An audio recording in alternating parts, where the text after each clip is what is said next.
Thank you so much, everybody, for coming my presentation. So the book title has slightly been edited. It's Transnational, Assemblages, Social Justice Oriented Technical Communications and Global Disaster Management. But when the editor kind of edits, it might come out a little bit different. Like Anna said, I'm from Virginia Tech and I'm an assistant professor there. So my discipline is rhetoric and writing. So it might be a little bit different on what perspectives I'm bringing here, and like theories that I talk about might be a little bit different. So I'm going to try to make it as accessible as possible. So just a trigger warning, a little bit, I'll talk about deaths, and I'm going to play a voice. Good morning. This is supposed to be 8 AM news bulletin. However, due to unthinkable earthquake, we have come up with this special bulletin. The total death toll of the unthinkable earthquake that struck Nepal on Saturday has reached 2,847. So that recording was my voice broadcasted via the National Radio of Nepal during the earthquake. And you might have noticed a little pause and kind of like I'm scared. I remember the aftershock was shaking the microphone and the ground below me was also shaking. So that kind of like what brought me into thinking about, a lot of things that I do today. And I talk about this in the morning as well, but I also used to work as a communications practitioner, journalist and communications practitioners during that time. So I was involved in disaster response in the community via the organization that I was working on. So I saw a lot of things related with communications and disparities in disaster response, as well as like confusions and other stuff. And, like on Twitter and on the ground, everything was very chaotic. So that kind of like is what my research is about. So today's agenda, I'm going to give an overview of my research project in 2 different communities. Some humanities theories that I'm working with that will help us think about complex. I'm so sorry that it should be potential partnership with this university, but I was in at another university. So yeah, I'm going to talk about methods and results and implications and future takeaways. So to address the complexities of the world created by environmental hazards, my book and applied research project develops transnationally applicable and technologically advanced communication strategies. And then things like to respond to crisis. And my premise is that one, and some of you work in disaster here, one single entity can never be successful in handling the consequences of the disaster, and they cannot solve the problems of the disaster alone by themselves. So in that regard, I had my lived experience of working as a journalist, as a communication practitioner in Nepal. And then, when I went to do my PhD at the university, I just could not escape my head. Like everything I studied, it kind of like made me think about earthquake and made me think about communications and other stuff. And during that time, Hurricane Maria happened in Puerto Rico. So I was looking at the similar kind of what's going on here, and I'm trying to find information about Hurricane Maria on Twitter and reading about news, and found like similar discrepancies. So I decided to do comparative study of both of these communities on how people have responded to disasters. So Nepal earthquake. Sorry. Yes, thank you. Just a moment. So recorded as one of the biggest catastrophic disasters in Nepal. Nepal after created chaos in 14 districts, taking lives of more than 8,000 people and many injured, with like around 7 billion of damage. And immediately after earthquake, the digital media, Twitter was very different back then, so it's not what it is right now. So Twitter was like a place where a lot of information, pictures, and everything kind of was shared. And as a personal user of Twitter, I also did like when I go to radio, I would click, share the information on radio, but also on Twitter and kind of interact with people like that. And 2 years later, when I was already in the US trying to get my PhD, on September 17, Hurricane Maria happened, which is Category 5 hurricane, and estimated death is still not clear. It's 800 to 8,000 people. And they said like it was like 90 billion damage. So Puerto Rico is a part of the US and it's a colony. So they have all this like tension between them. Some of the people in the Puerto Rico want Puerto Rico to be state and a part of the US as a state, but some people don't want, they want sovereignty and they don't want to be colonies, just to give it a little bit of background. A lot of times in policies and everything, you know, since being part of the US, but it's a kind of like ignored area. The US government takes a lot of time to decide whether or not to send certain aid in Puerto Rico or not. So if something happens in Florida or Texas, the resources are mobilized very quickly, but in Puerto Rico, it does not happen like that. So it's kind of like they have that tension ongoing, and a lot of people argue, and Puerto Rican scholars argue that it's not just a hurricane that kind of swept away the houses and everything and killed people. It's the aftermath, because the aid delivery and communications was not good enough. So that's kind of very sad information.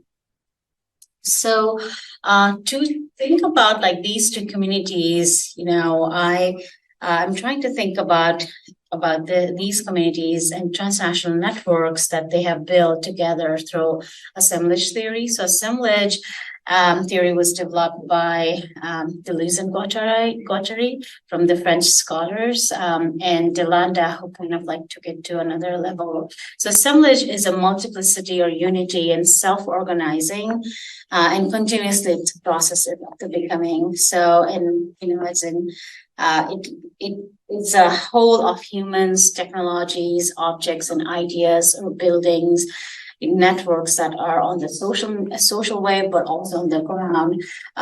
So, you know, when disaster happens, it brings a lot of disruption, but it also prompts a response as assemblages emerge from people interacting with each other, among like people using our laptop or phone or listening to the radio, or you know, using a lot of online and offline mediums from like affective. So affect is something like, I don't think like words can kind of describe, but like when you kind of just get goosebumps and, you know, like kind of like in it, like very affective reaction from you within, like when people see some destructions online and some, you know, photos and stories, they kind of like have affective reaction. And in the context of disaster or political crisis, it plays prominent role because it demands interaction from the people. Like, I want to help some community. I am far away from Nepal or Puerto Rico. Let me help and contribute something to my community. So people collectively respond to that, and that's kind of like where affect comes into play. So when I was kind of trying to think about these two theories, it's mostly based on the Western culture and Western situations. So I thought of something.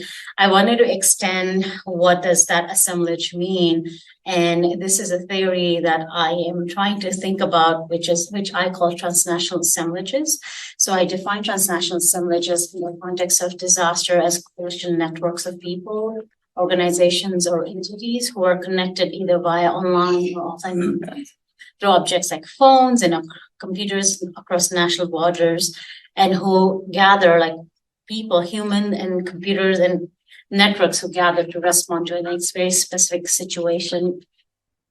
So that's kind of like how I'm extending whatever people have talked about assemblage theory. So when I was researching this, and this was my PhD research project, which is now coming up as a book, what I found was people talk about disaster in a lot of different types of disciplines. In liberal arts, communication scholar will talk about it in different way. Political science people will talk about it in different way. Computer scientists, you know, like there is like a lot of vast people are interested in disaster and scholars are interested in disaster, but oftentimes they're silent and not talking or not citing each other. And, that means that it creates the lack of discourse creates and complexities in disaster response. It makes multidisciplinary initiation not easy, and also it fails to provide certain direction to the practitioners who might implement things on the ground.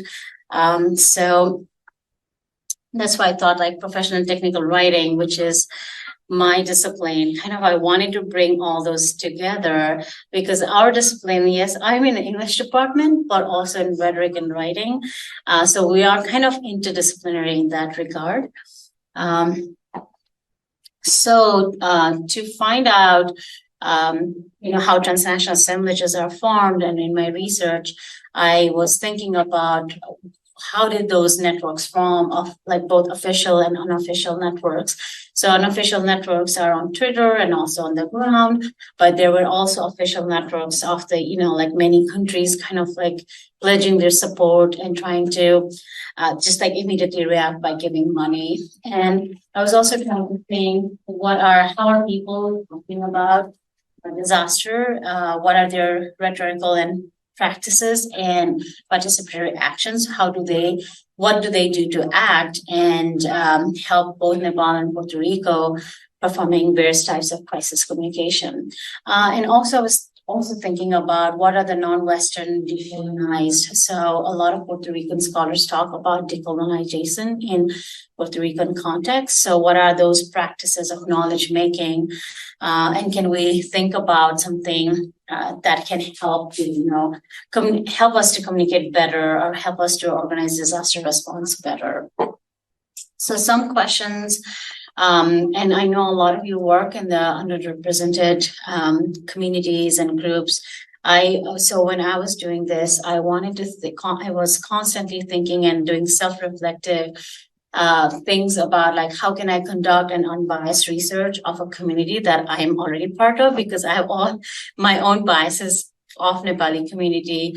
And then I was trying to research in Puerto Rico, which is like I'm not part of that community, and I'm trying to conduct my research there and trying to bring like apple and oranges kind of argument together. So I was constantly doing a lot of self-reflections in my methodology, in my writing, and in the ways I reach out to participants.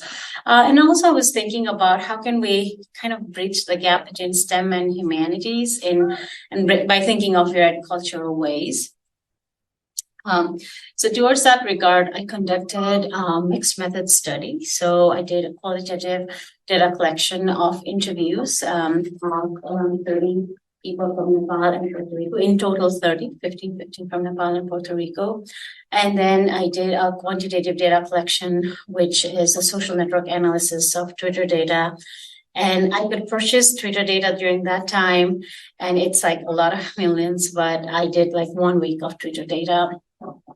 So kind of bringing, and in English department, a lot of people don't do both quantitative and qualitative. Mostly they do a qualitative kind of research or maybe like discourse analysis. But my research was a little bit different because I wanted to expand my own knowledge and my own ways of thinking. So towards that end, my research question demanded in-depth experiences of participants. So for that, narrative inquiry was a best approach for help me to gather the stories and lived experiences of people who survived Nepal earthquake and Hurricane Maria. So since both spaces are more marginalized, it became, this methodology became a way that to honor their lived experiences and take these people who have responded to disaster as important source of knowledge and understanding. So that's why by gathering these stories, the participants were 15 participants were from Nepal, 15 were from Puerto Rico, and out of those, 14 were women and 16 were men. And it was not intentional to have that kind of division, but whenever I reached out at the end, like when I was trying to analyze the data, it just was that And there are some examples of how people have used different platforms from both countries.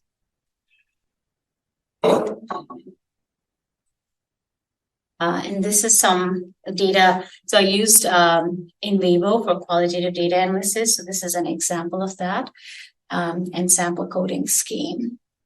And for social network analysis,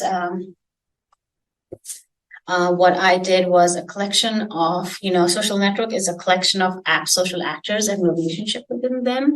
So it can be studied at a egocentric level where the individual network is studied, or like another way where like the whole organization is studied. So I purchased tweets from nip.com. During that time, I was able to buy the tweets, but I didn't have a lot of funding to purchase the data. So I did 1 week of Twitter data from Nepal earthquake and 1 week of Twitter data from Hurricane Maria. So there were like certain hashtags, those were popular in Nepal earthquake, and some hashtags were popular from Hurricane Maria. So I specifically ordered the tweets. It was a whole learning process. It took me around 4 or 5 months to actually get this data, and when the data arrived, I didn't know how to open it. I needed a computer scientist to help me do that. So I mostly focused on this profile who were like unlocked profiles from government and local people in disaster, and also like countries. I wanted to look at the countries around the world, whether or not people from all across the world are tweeting about Nepal earthquake and Hurricane Maria. But one caveat is that this data is not a perfect data. So a person can, and that's kind of a limitation of this data, because a person can be in US, but their geotag location might be in Nepal. So that's something that I cannot find out. But what I'm trying to show is like whether or not, I can see a larger macro level of networks or not. And the result from social network analysis from Nepal is this. So all the big bubbles kind of represent countries. So red is Asia, blue is Europe, and purple is US, yellow is Australia, and then we go to Caribbean and African countries. So you can see that there is a stronger network between Asia, where you can see India and Nepal, and then with Great Britain and then US. So there's a triangular relationship of tweets.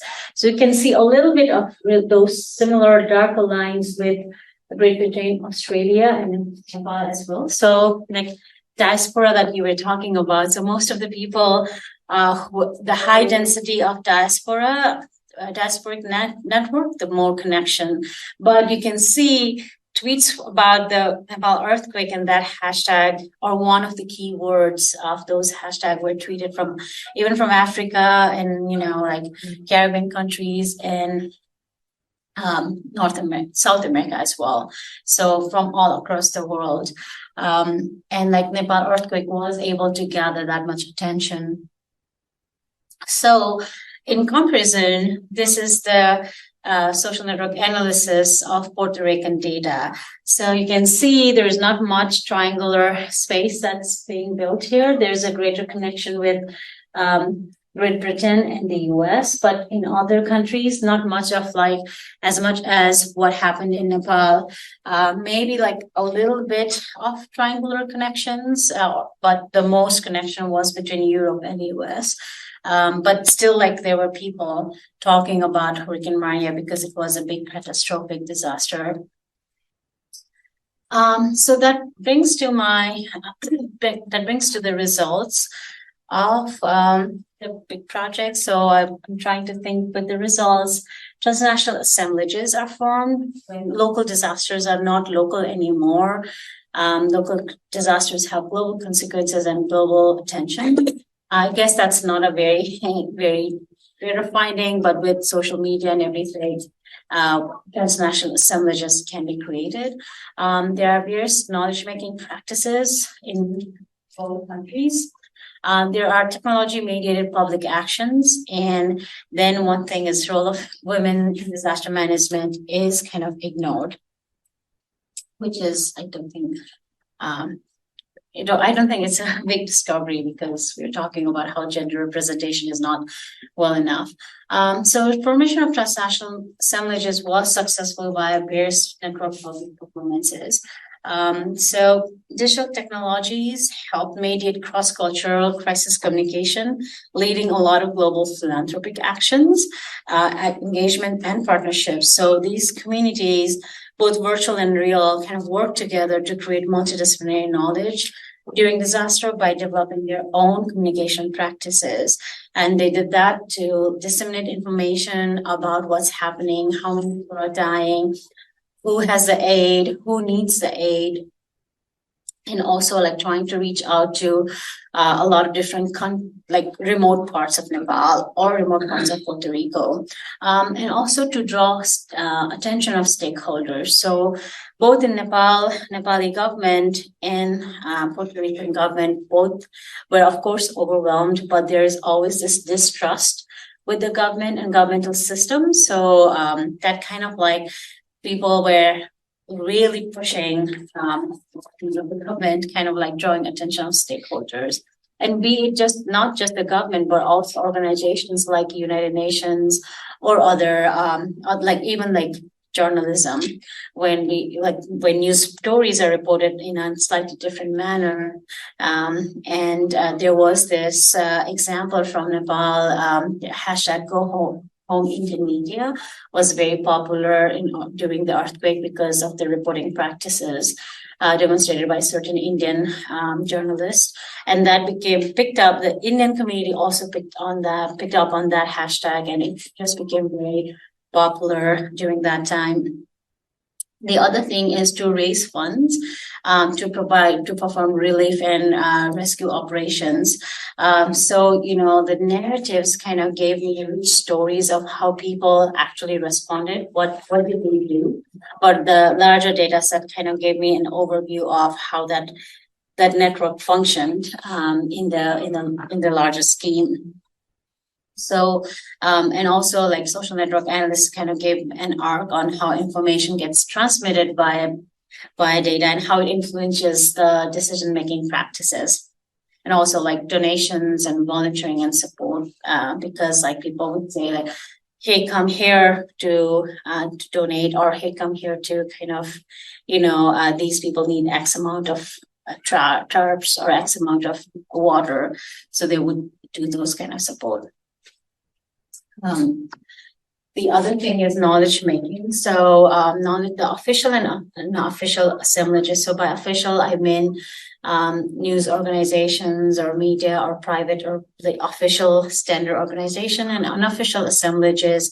By that, I mean the networks of people that have formed. And these unofficial networks are also networks of people who work in these organizations or who have like ability to communicate or have access to phones or networks.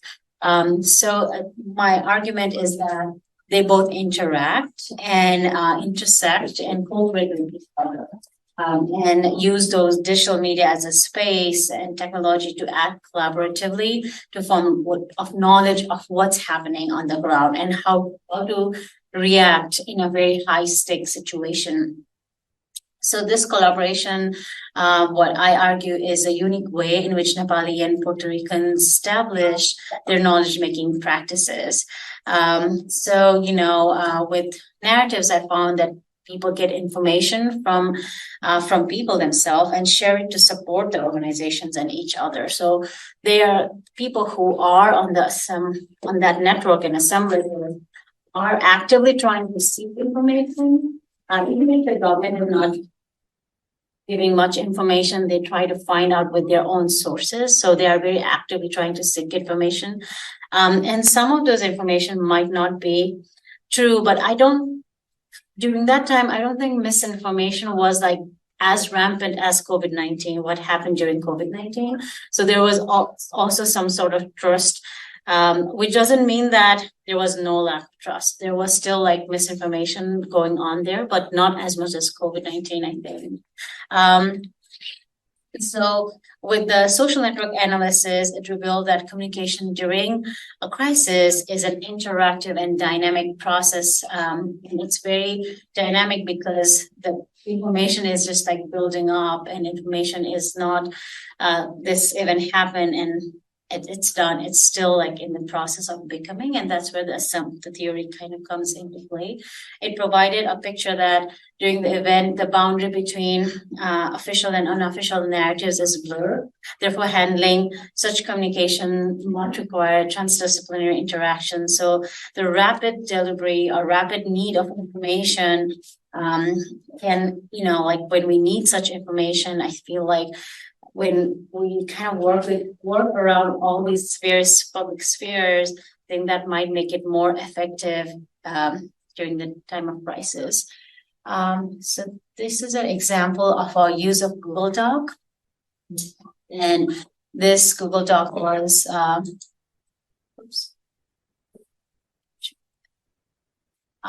so this was one of the Google Doc that had a lot of relief coordination with government and non-governmental organization.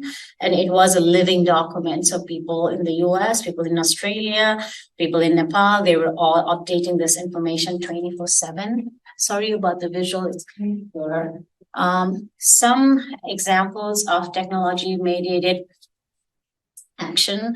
So it's like one of the tweets, this person requested Viber. Viber is Viber and Skype, I guess, Viber is a messaging and calling app. So the person requested Viber to allow cheaper calls, and then Viber kind of did that for Nepal. So for a time being, because I think 3G in Nepal was working, but the phones were not working at all.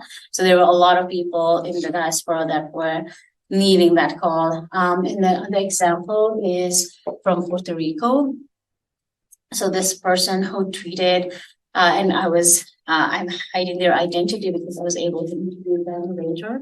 This person tweeted about a very remote community in Puerto Rico, and then like a lot of aid kind of went through that community. There's a drawback on that because sometimes when this happens, people will get their attention to there's more aid delivery there, and then other communities are not. But still, if she had not tweeted, then that community would not have received what they received.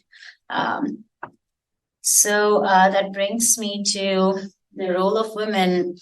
Are often excluded in disaster narrative and narrative of disaster management. What I found was that women activists, disaster managers, and technical communicators had a greater role in managing both Nepal earthquake and Hurricane Maria.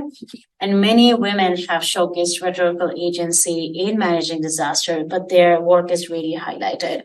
And then I realized this, I guess, like with kind of I did not actively seek women participant, but I guess like as being a woman, it just happened in that way. But later on, when I tried to kind of analyze the data, and I see that a lot of women saying that, we are excluded from the narratives of disaster management. So that brings me to thinking about social justice oriented communication in global disaster management. So that's kind of like the major argument, like with all these data. What I'm thinking about in my book and I'm arguing for is social justice oriented communication is required to understand disaster and post-disaster situation from an intersectional perspective. And when we think about and when we understand how marginalization can happen, and when we recognize those marginalizations and injustices, we can think about how do we actually support the communities who are more marginalized and more vulnerable? Because it's a fact, and we all know that the most marginalized communities are the ones that suffer the most, and they continue to suffer. And that's like think the IPCC report said it's like 3.6 billion people. So we are kind of like living at this brink of disaster. And I think while managing global disaster and launching humanitarian actions, it is important to understand how local community is responding and what are the local ways of forming knowledge and communication, and where we should avoid kind of implementing this is the way you do disaster response, or this is actually my way. You kind of like need to like work really with the community. And I think that's what I'm trying to think and argue for. And it is, as scholars who work with the marginalized community, it is our civic responsibility in high-stake communication process, and we can become this actor to implement this kind of argument in the community. So as we can see, like with global pandemic, a lot of like cybercrime, misinformation, we saw like a lot of different forms of injustices that happened across the globe, not just in one country, but I guess like we can, as educators, researchers, communicators, we really need to think about like how can we tackle the situation by creating like more multidisciplinary kind of action-oriented research. Some implications from my research is to understand and honor the practices of the local community. We need to establish mechanisms that are stronger and that can help us think about network communities during disaster, how they are formed and how they interact with unofficial sectors. Technical communication, which is like more my discipline, should value local knowledges and expertise, and also the importance of women in disaster response.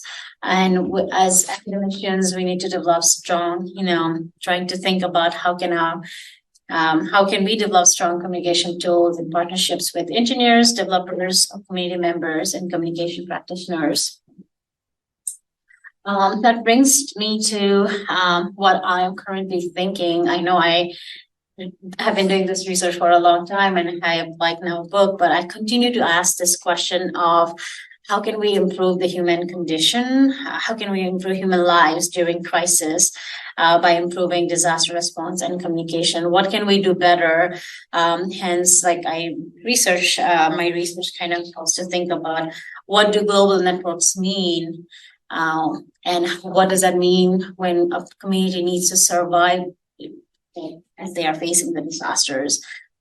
So I trying to, think about integrating knowledge, practices, and lived experiences of the global community to provide like various strategies to crisis communicators or disaster responders or policymakers, and to support the most vulnerable communities in the world. And disaster impacts and concerns everybody, and I mean, it spans like multiple disciplines and literature, and that's why there is this need of working together and developing like transnational kind of networks of our own. It is inevitable, but I do think we can fight it together.